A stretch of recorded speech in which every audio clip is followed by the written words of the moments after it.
I really believe that over time, insulin syringes will create less scar tissue than using huge ass needles for a long period of time.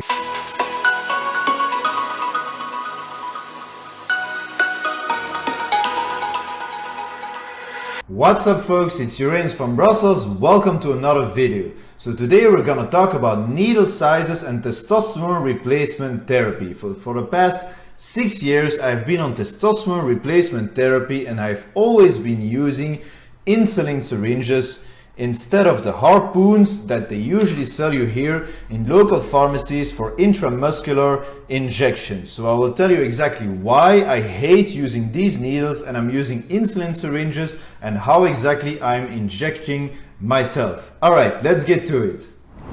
So if I go to the local pharmacy here down the street and I ask for needles for my testosterone replacement therapy, which I need to inject twice per week, they're going to give me intramuscular needles, 21G, that looks like these. They're actually, if the phone will focus, yes, right there.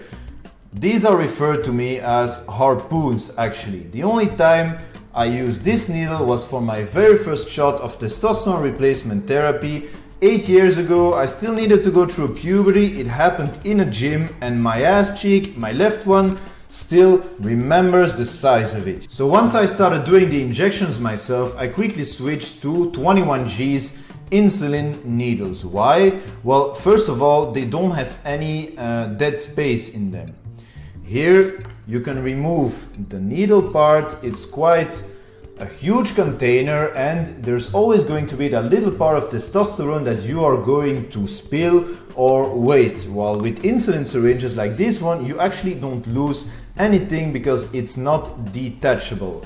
This was very important for me because at one point I used to go in another country to buy my testosterone because here in Belgium they only had Testosterone and I was allergic to the carrier oil, so I used to go to another country, France, to buy androtardil, which is with ricin oil, and it's also enantat. Testosterone is a blend. It was enantat and I could only buy 5 or 6 ampoules at one time with my prescriptions, and I had to use all of whatever was in the ampoule and not waste anything. So usually these ampoules were overfilled with 1.25 milliliters instead of 1. I was using 0.25 per injection, so one ampoule would last me 5 injections, so 2.5 weeks, because I'm on 125 milligrams per week, split in 2. So it was very important for me to not lose anything out of that. So insulin syringes are ideal for that. So that was the first reason, to not waste anything because there is no dead space. The second reason, in my not professional opinion, there is no reason at all to stick yourself every week with harpoons like these. I always pin in my quads. I know a lot of people say it's not a good zone to inject, but I've been injecting in my quads for the past 6 years and I've never had any problem. There is less scar tissue when you're using insulin syringes.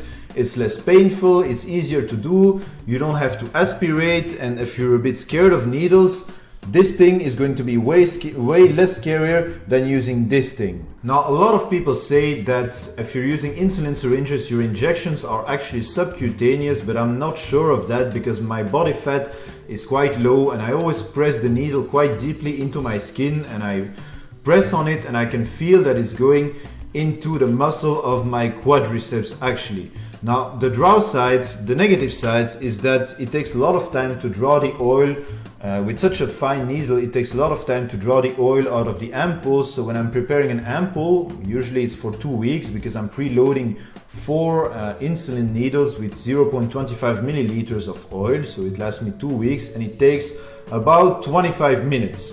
Also, if the oil is cold, it's gonna draw even slower into the syringes. Now what I usually do is put these ampoules next to the fan of my laptop for like 20 minutes, half an hour to heat up the oil a little bit, you know, it's just next to the fan a little bit and then it's more fluent to draw the oil, but it still takes like 25 minutes, so you better have a good episode on Netflix or something else ready that you can do at the same time. I also always inject very slowly into my quadriceps and I really believe that over time insulin syringes will create less scar tissue than using huge ass needles for a long period of time, because I've been on TRT, I've been on HRT since I'm 25 years old, and I'll be on hormones for the rest of my life, and I simply don't want to use intramuscular needles for the rest of my life. And insulin needles, in my opinion, are much easier and less painful to use, and my levels are always good, so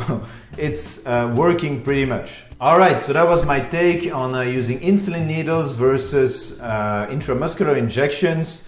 Let me know what you thought of the video in the comments. Subscribe to my channel if you like my content. I'll catch you on the next one. Uranus out.